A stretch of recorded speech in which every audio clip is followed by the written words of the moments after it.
Ano pang ginagawa mo dyan? Bakit ganitong oras gising ka pa, Randy? Tanong niya sa ka-live-in partner habang itinatayo nito ang sarili mula sa pagkakadapa. Patulog na nga ako, baby. Papunta na nga sana ako sa kwarto. Nadapa lang ako. Yan nga sinasabi ko sa'yo eh. Di na nagiging healthy ang katawan mo dahil sa kaka-ML mo. Anong oras na Ngayon ka pa natutulog?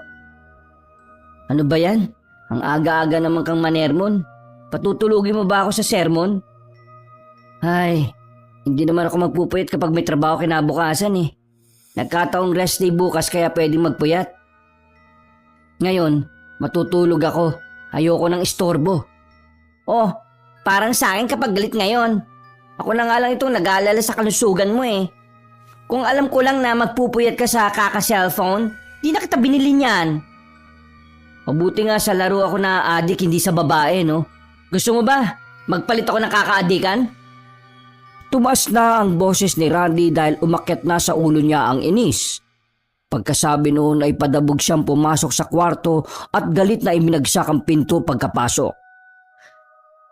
Ay nako, Ava. Kasalanan mo na naman. Ako na lang lagi ang may kasalanan. Ako na nga itong nagmamalasakit. Ako pa rin itong kontrabida sa buhay. Deserve ko ba ang buhay na ganito? Hinilot-hilot pa niya ang sentido habang sinisermonan ng sarili. Napatingin siya sa braso nang makitang may ilang maliliit na pasa. What's this? Saan naman galing to? Bakit ako nakakapasa? Capital, oh my gosh! Hindi naman ako gerlalo na nagkakapasa bago magkaroon ng menstruation But wait, hindi kaya sign ito? Magkakamatres na ako! OMG!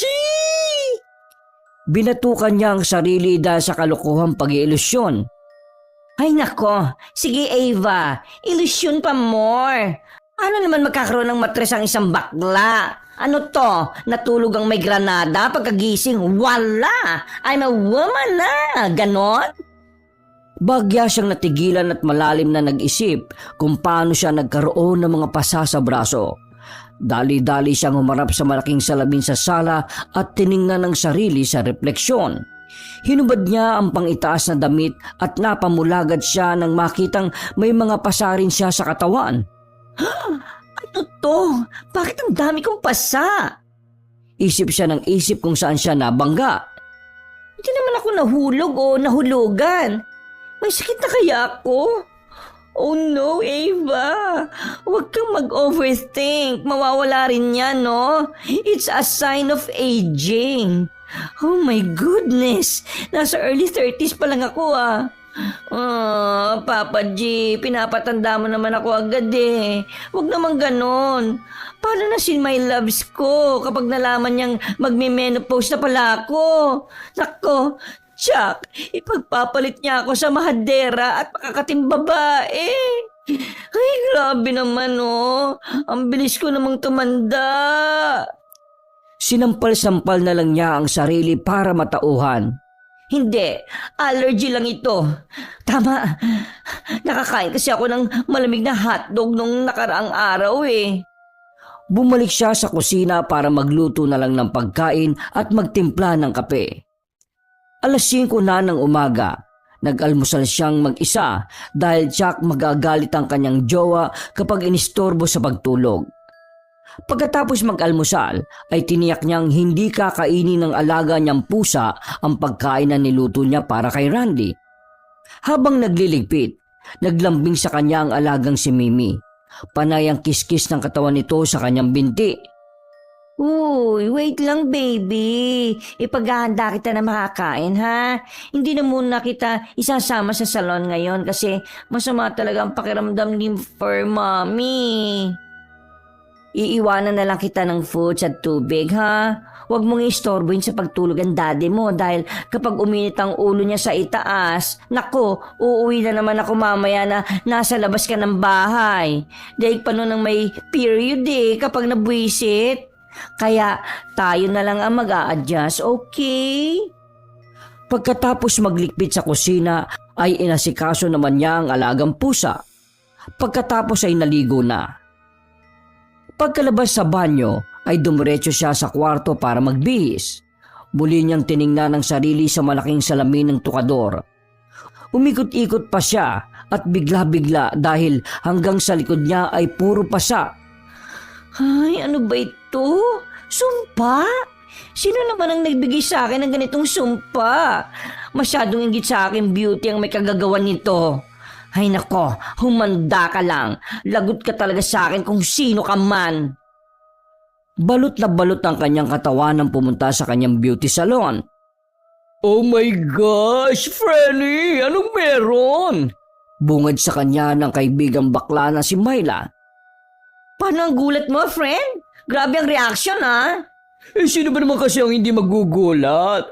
Akala ko nakakita ako ng pagong na ayaw iwan ng bahay niya eh. Bakit ganyan ang suot mo? Ginaw na ginaw. Kailan pa nagkaroon ng snow sa Pinas, no? Inismira na lang niya ang kaibigan pagkatapos ay bumalik na sa paglalabas ng gamit sa salon. Alam mo, friend, natatanda mo ba yung pinag-uusapan natin nung nakaraang buwan? Si Trisha? Nako, uminom daw ng muriatic ang bakla. Napatingin siya sa kaibigan dahil sa bungad nitong chismis. Ha? Bakit daw? Kasi, natatandaan mo yung kumakalat na balita tungkol sa kanya, di ba? Nabuntis yun ng jowa niya. Kaso, yung jowa niya, may jowa palang nauna sa kanya. Tapos, nabuntis din. Mas pinili ng boylet yung naunang jowa, syempre. Legal yun kaysa sa kanya na third party lang. Hindi raw kinaya, Mare. Pinakasalan daw kasi yung babae, tapos siya, itinapon na lang na parang kuting na iniligaw. Galit na galit daw ang Mudrakels, bakla. Pinalayas daw. Kaya ayon, tumungga na muriatic. Pinanlabigan si Ava dahil sa kwento ng kanyang kaibigan. Napainom siya ng tubig nang marinig ang bagong chismis tungkol kay Trisha. Ano ba yan? Hindi ko naman alam na aabot sa pagpapatiwakal niya ang pagkukwento ko tungkol sa kanya, no? Marufok lang talaga siya. Saka, true lalo naman na nabuntis talaga siya at iniwan ng jowa. Tinignan ko siya sa may tindahan ni Aling Maring habang nagkukwento sa friend niya. Problemado siya nun eh. Bubulong-bulong niyang pagkausap sa sarili. Friend, may sinasabi ka dyan, ha, bakla? Hello, nandito ako, fresh na fresh. Nakikipag-usap sa'yo, tapos ikaw, kinakausap mo lang ang sarili mo? Napatingin siya sa kaibigan nang sitahin siya nito. Ay, wala. Ang sabi ko, parang yun lang, magpapakamatay siya. Ano naman kung gano'n na nangyari sa kanya? Blessing ang bata, bakla. Buti nga siya, magkaka-baby. Samantalang kami ni Randy, suntok sa buwan ang magkaroon noon, no? Tapos, nagpakamatay siya, dinamay pa ang baby niya sa matres. Hindi naman daw yun ang reason, bakla. Ha? Ano raw? Hindi raw kinaya ang mabilis na pagkalat ng chismis. Nakarating daw sa school. Di ba, college student pa lang yon? Pinag-uusapan daw at parang nabubuli. Halos nawala ng lakas si Ava nang marinig ang sinabi ng kaibigan. Palihim niyang binilang sa kamay kung ilan ang kanyang pinagsabihan ng chismis. Hindi naman akong nagpakalat nun ah. It's not me. Maybe si Carla. Dakilang chismosa yun ah. Ay nako, basta. Malinis ang konsensya ko. Wala akong kinalaman sa kanya. Parang 5 lang naman yung pinagkwentuhan ko nun eh. Sa 5 yon, isa sa kanila ang nag-pass the message. Ay nako. Hoy, Ava! May sabi ka ba? Ha? Kanina ka ba nagsasalita mag-isa eh? I-share mo naman sa akin yan, no? Nilapitan siya ng kaibigan at tinawakan sa braso. Nang malislis ang manggas ng kanyang suot ay nakita nito ang mga pasa niya sa braso. Hoy! Ano to, friend? Why so daming pasa? Grabe naman! Maglagay ng kiss mark yang si Fafa Randy? Ang harsh! Uy, hindi ah. Tanggi niya pagkatapos ay marahas na binawi ang braso sa pagkakahawak ng kaibigan. Ano yan? Binugbog ka ba niya? Nasaan siya? Makakatikim siya sa akin. Bubugbugin ko talaga siya, no? Nako, makikita niya. Hindi, ano ka ba? Wala sa kinalaman sa mga pasako. Ewan ko ba kung saan ko nakuha to? Kasi kanina, nagising ako na parang nabugbog yung katawan ko. Tapos, nakita ko, marami na akong pasa. Ako ba ay pinaglololoko mo, ha? Kung magsisinungaling ka, don't me, ha? Huwag sa akin, bakla. Susugurin ko talaga yung jowa bells mo na yan, ha? Kahit tad-tad pa ng abs ang katawan niya. Nagbuntong hininga na lang si Eva para maawat ang panggagalaiti ng kaibigan niya. Oh, ayan, may first customer na tayo. Asikasuhin na lang natin yan. Saan niya nang marinig na tumunog ang wind chime na nakasabit sa pinto ng kanilang salon. Yes, madam. Good morning. Ano bang gagawin natin? Salubong naman ni Myla sa babaeng mahigit 40 na ang edad. Tiningnan lang ni Eva sa salamin ng dalawa habang nag-uusap. Nanlalaki ang mata niya nang makitang may babaeng nakasunod sa ginang. Masyado itong seryoso. Sobrang putla ng balat. Hindi niya makilala dahil maga ang muka.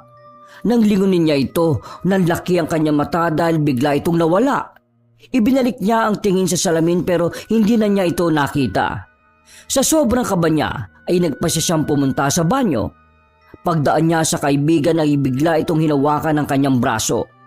Napasigaw siya sa sobrang gulat kaya napasigaw na rin ang kaibigan niya. Uy!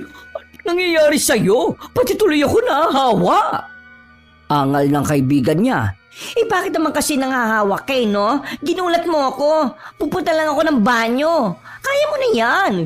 Hindi, iba ito. Anong iba? Tsaya siya ni Tricia.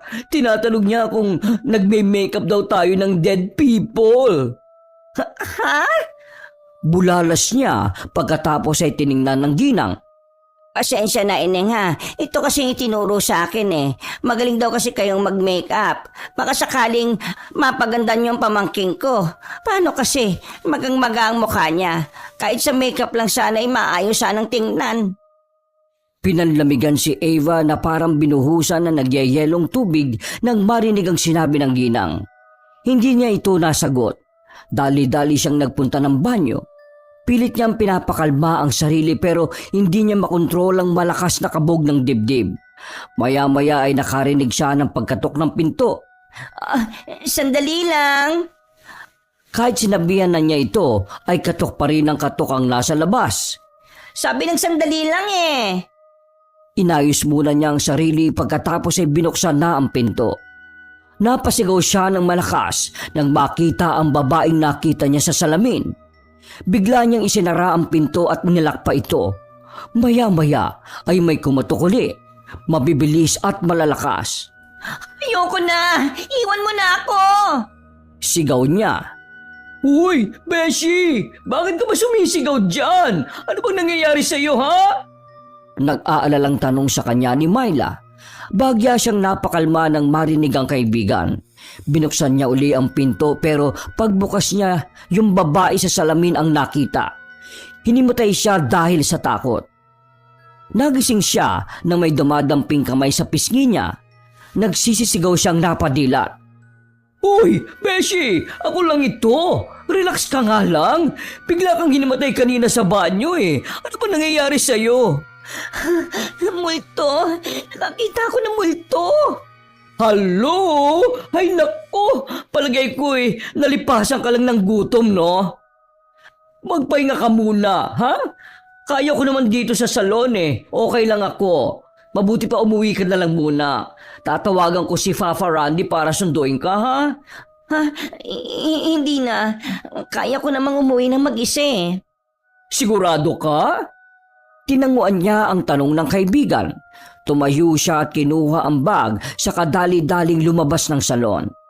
Hoy! Mag-iingat ka sa magtawid, ha? Nakakamatay ang pagiging syunga mo, ha? Nilingon pa niya ng pagalit ang kaibigan nang pagsabihan siya nito.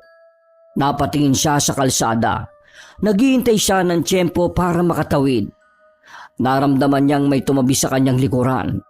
Hindi na lang niya pinansin dahil iniisip na baka tatawid din ito. Nadagdagan pa ng ilang tao ang sasabay sa kanyang pagtawid.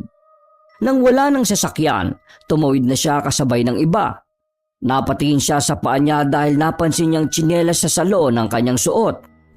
Sa kakamadali ay hindi na niya naisuot ang sandals. Habang tumatawid, panay ang sulyap niya sa kanyang paa dahil nararamdaman niyang may kakaiba. Bago pa siya makarating sa kabilang parte ng kalsada, nahagip ng paningin niya ang pares ng paa na walang suot na panyapak. Sobrang putla nito. Nagmamadali siya sa pagtawid. Pagkatapos ay sumakay ng tricycle at nagpatid sa kanyang bahay. Panay ang hila niya ng suot na sweater dahil ramdam na ramdam niya ang ginaw. Mainit naman ang hangin dahil matindi ang sikat ng araw pero masyadong malamig sa loob ng tricycle. Napatingin siya sa harapan ng dingding ng tricycle dahil stainless ito. Parang salamin na nakita niya ang kalahating katawan mula sa paa.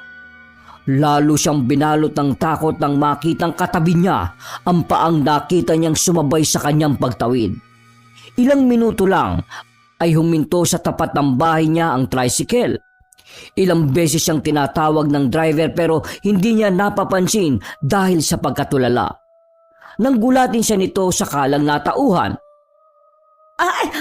Opo, pasensya na Manong ha. Ito, bayad. Inabot niya ang bayad at hindi na kinuha ang sukli. Dali-dali siyang pumasok sa bahay at natatarantang inilak pa ang pinto matapos itong isara. Ano bang nangyayari? Tanong niya sa sarili habang sinasabunutan pa ang buhok. Minumulto ba ako ni Tricia? Huwag naman sana. Bakit naman ako ang mumultuin niya, no? Papasok na siya ng kwarto nang mahagip ang alagang pusa na hindi mapakali sa sala. Paikot-ikot ito na para bang may kung anong pinagkikiskisa ng katawan pero wala naman siyang nakikita. Mimi, ano ba yan? Tigilan mo nga yan. Halika na sa kwarto. Matulog na tayo. Hindi siya pinansin ng pusa kaya pinuntahan na lang niya ito para kunin. Pagyuko niya para buhatin ang alaga, nahagip na naman niya ang pares ng maputlang paa na nakatayo sa gilid ng sofa. Pagtayo niya, tiningnan niya ito pero wala namang nakatayo roon. Nakakarma ba ako? Hindi, sobrang pag-iisip lang ito. Kailangan ko magpahinga. Tiningnan niya ang sarili sa salamin habang buhat ang alagang pusa. Ang haggard ko na, Mimi. Tingnan mo si Mami mo. Mukhang payaso sa putlahan ng mukha. Tumalikod na siya at nagsimulang maglakad papunta sa kwarto. Ramdam niyang may nakatingin sa kanya nang siya ay tumalikod pero hindi niya nilingon dahil sa takot. Pagkatapos niya sa kwarto, ibinagsak niya ang sarili sa tabi ng jowa na mahimbing nang natutulog. Pinilit niyang matulog para makabawi ng lakas dahil pakiramdam niya ay hinang-hina siya. Ano ba yan, Mimi? Usal niya nang maramdamang may kumakalmot sa manggas ng suot niyang sweater. Patulugin mo na ako, please. Huwag ka muna ngayon mangulit. Habang tumatagal ang kalmot ng pusa ay unti-unting nag-iiba. Pinipisil-pisil na ang kanyang braso. Aray ko naman, Mimi. Huwag mong tapakan ang braso ko. Masakit nga yan eh. Sa kakatawag niya sa alaga, bigla itong tumalon sa kanyang tiyan mula sa ibaba ng kama. Gulat na gulat siyang napadilat. Nagsisisigaw siya nang makitang ang babaeng multo na nakita niya sa salon ang humahawak sa braso niya. Hindi! Wag naman! Wala naman akong ginagawa sa'yo ah. Bakit ka nagpapakita sa akin? Usad siya ng usad sa kama para layuan ang babae hanggang sa tuluyan siyang nahulog. Galit na nagising ang jowa niya dahil sa malakas na kalabog. Uy! Ano bang ginagawa mo dyan? Nahulog ka ba? Tanong ni Randy nang tiningnan siya sa sahig. Sumigaw naman siya ng sumigaw dahil mukha ng babaeng multo ang nakikita niya sa itsura ng nobyo. Uy! Ano ba? Sinampal siya ng nobyo para matigil ang pagtititili niya. Nang mahimasmasan, nakita na niya ang nobyo na kinakausap siya. Anong ginagawa mo dito sa bahay? Di ba nasa salon ka? Nagpakawala muna siya ng buntong hininga bago sinagot ang tanong ng lalaki. Masama ang pakiramdam ko eh, kaya umuwi ako. Oh, bakit? Nakaka-cellphone mo? Pabirong tanong ng kanyang nobyo. Ay nako, tigilan mo nga ako, Randy. Hindi oras para sa joke mong pilit, ha? Tumayo na siya at muling bumalik sa kama. Tumayo naman ang nobyo at naglakad palabas ng kwarto. Oh, saan ka pupunta? Tanong niya. Kakain. Ano, sasama ka ba? Dali-dali siyang bumangon at kumapit sa braso ng lalaki. Oo, sasama na lang ako. Ano bang nangyayari sa'yo? Wala. Tara na, lumabas na tayo. Doon na tayo sa kusina, babe. Ay nako, ewan ko ba sa'yo? Brando. Pwede ba? Huwag mo nga akong tawagin sa real name ko. Palabas na sila ng silid nang marinig niyang may kinakausap na naman ang alaga niyang pusa. Hindi na lang siya lumingon, pero nagtayuan ang balahibo niya sa katawan. Pagdating sa kusina, naglambing pa sa kanya ang nobyo para ipagtimpla niya ng kape. Ano ka ba, Randy, babe? Masama ang pakiramdam ko eh. Ikaw na lang. Sige na, babe. Pagkatapos kong kumain, imamassage na lang kita. True ba? Oo, sige na, promise. Sige sabi mo yan Tumayo siya para magtimpla ng kape. Nang hawakan niya ang thermos, naramdaman niyang mabigat ang braso niya. Nangangalay ito at papunta na sa pagkamanhid. Ibinaba niya ang thermos para tingnan ang braso. Inililis niya ang manggas ng sweater para makita ito. Gulat na gulat siya nang makitang nangingitim na at nagba-violet na ang paligid ng mga pasa. May mga tusok-tusok din na kulay itim ang kanyang balat. Bigla siyang nangatog. Babe, asan na yung kape ko? Tawag sa kanya ng nobyo. Sandali lang Nang ibinigay niya ang kape, seryoso niyang kinausap ang nobyo. Babe, tingnan mo ito Ipinakita niya ang mga pasa sa kanyang braso. Oh, napano yan?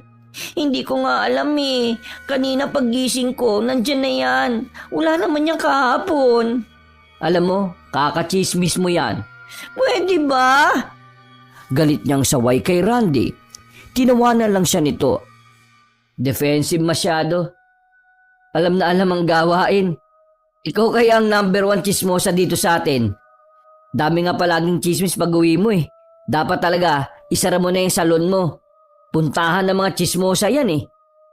Hindi na nakakatuwa Kapag sinarado ko ang salon ko, ano na mangyayari sa atin? Akala mo naman ang laki ng kita mo sa pagiging gasoline boy mo. Ang gastos-gastos mo, no? Joke lang. Di na mabiro to. Ipa-check up mo na yan. Baka mamaya kung ano na yan. Nag-isip muna siya kung saan magpapatingin. May alam ka bang albularyo? Tanong niya. Natigilan naman sa pagsubo ng pagkain ng nobyo niya pagkatapos ay tiningnan siya ng seryoso. Albularyo? Eva, ang ganyang sakit hindi doon pinapatingnan. May alam ba yun sa skin disease? Nakagraduate ba yun ng medical? Kasi pakiramdam ko minumulto ako. Baka multo ng mga pinagkakautangan mo. Ay sana naman makausap kita ng matino ngayon, Randy? Makatulong ka naman sana.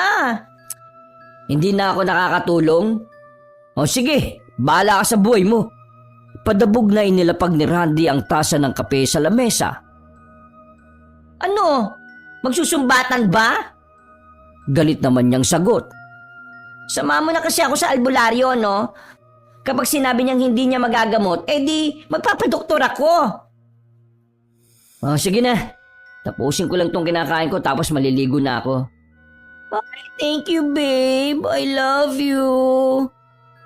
Matapos kumain ni Randy, naligo na ito. Habang hinihintay niyang matapos sa paliligo ang nobyo, lalong sumasama ang kanyang pakiramdam. Bumigat ang kanyang katawan, nahihilo at nasusuka. Tumakbo siya sa lababo at sumuka pero wala naman siyang inilalabas. Pinagpapawisan na siya ng malamig kahit mainit ang kanyang pakiramdam. Naghihilamo siya sa lababo nang biglang namatay ang gripo. Pinihit niya ito pero nakabukas naman. Wala lang talagang lumalabas na tubig. Sinigawan niya ang nobyo na naliligo sa banyo. Babe, may tubig ba dyan? Nang hindi ito sumagot, ay nilapitan niya at kinatok ang pinto. Babe, may tubig ka ba dyan? Nawala ba ng tubig? Napaatras siya nang marinig ang kakaibang boses na sumagot sa kanya. Paulit-ulit itong nagsasalita na hindi niya maintindihan dahil garalgal ang tinig. Parang silang plaka na tumatalon-talon. Babe! Takot na takot niyang kinalampag ang pinto dahil inaakalang napahamak na ang nobyo sa loob ng banyo. Halos maiyak na siya sa pag-aalala nang biglang may sumakal sa kanya mula sa likuran. Sobrang lamig ng kamay nito. Mahaba ang kuko na unti-unting bumabaon sa kanyang leeg. Wag! Maawa ka! Naramdaman niyang may dumikit sa kanyang tenga pagkatapos ay bumulong. Awa? Bakit? Dapat ka bang kawaan? Naawa ka ba sa akin na ipagkalat mo ang nangyari sa akin? Bakit ka ba pakilamera sa buhay ko? Sinigawan siya nito na halos ikabasag ng kanyang eardrum. Nanlambot ang kanyang tuhod at bumagsak siya sa sahig. Nanginginig siyang napatulala. "Oh babe, anong ginagawa mo dyan?" Tanong sa kanya ng nobyo pagkalabas nito sa banyo. "Inaabangan mo kagad ako kahit nasa loob pa ako ng CR? Grabe naman oh. Mamaya na yung gabi. Mag-ayos ka na. Di ba pupunta tayo sa albularyo?" "Unahin muna natin yon bago kung ano-ano. Masyado kang pilya ah. Tumayo ka nga dyan." Saad nito pagkatapos ay dumiretso na sa kwarto para magbihis. Nahimasmasan si Ava nang marinig ng tumulo uli ang tubig sa gripo ng lababo. Napatingin siya dito at kitang-kita niyang nilapitan niyo ng babaeng multo para isara. Pagkatapos ay tiningnan siya nito. Nanlilisik ang mata at umalsa sa balat ng mga ugat. Para siyang bata na umaatungal ng lapitan ng nobyo. Bilisan mo na. Mamatay na ako sa takot eh. "Oh, bakit ba?" Tanong naman ng kanyang nobyo habang nagbibihis. Papatayin ako ng multong yon. "Multo? Nino?" Ni Tricia. "Sinong Tricia? Yung nagpakamatay?" Tinanguan niya ang tanong ng nobyo. Hindi na siya nakapagsalita. Iyak na lang siya ng iyak.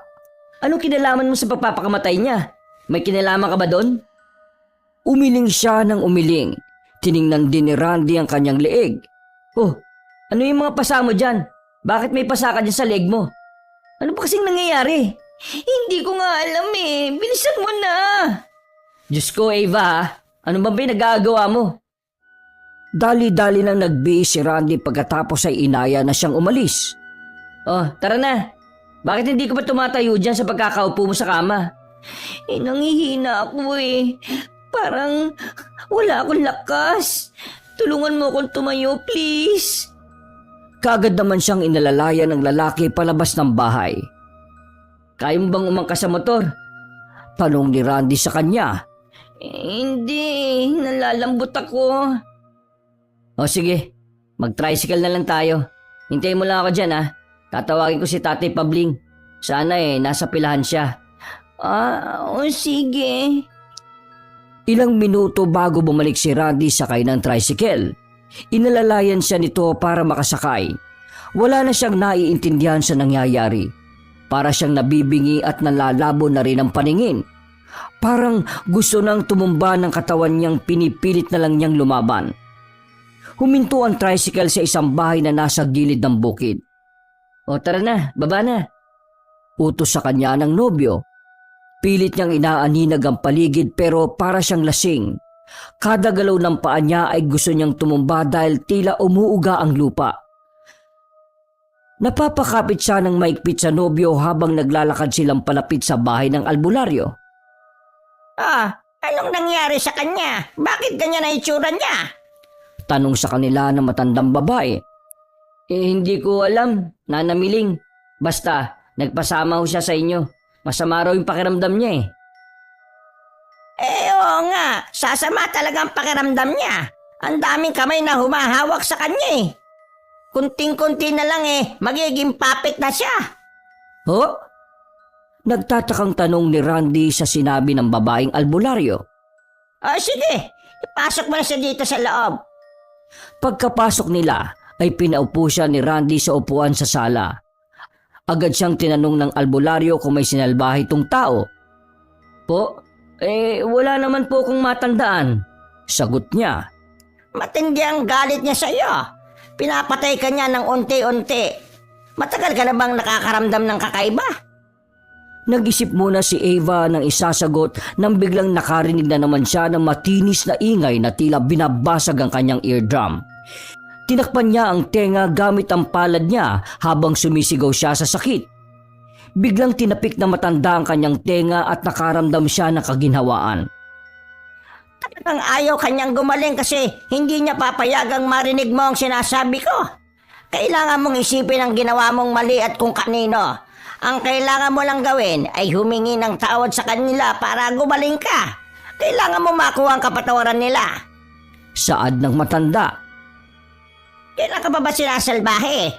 Tanong niya ulit. Ha? Wala po. Nakakakita lang po ako ng multo. Hindi multo nakikita mo. Matinding galit yun ng taong naggabyado mo. Pinadadalang kanya ng mga hallucinations para masiraan ka ng bait. Nag-isip ang albularyo ng ilang saglit pagkatapos ay saka nagpasya. Sige, kung hindi mo natatandaan, aalamin natin para makilala mo siya. Hinawakan siya ng albularyo sa noo pagkatapos ay naramdaman niyang bumigat ang kanyang mata. Napapikit siya.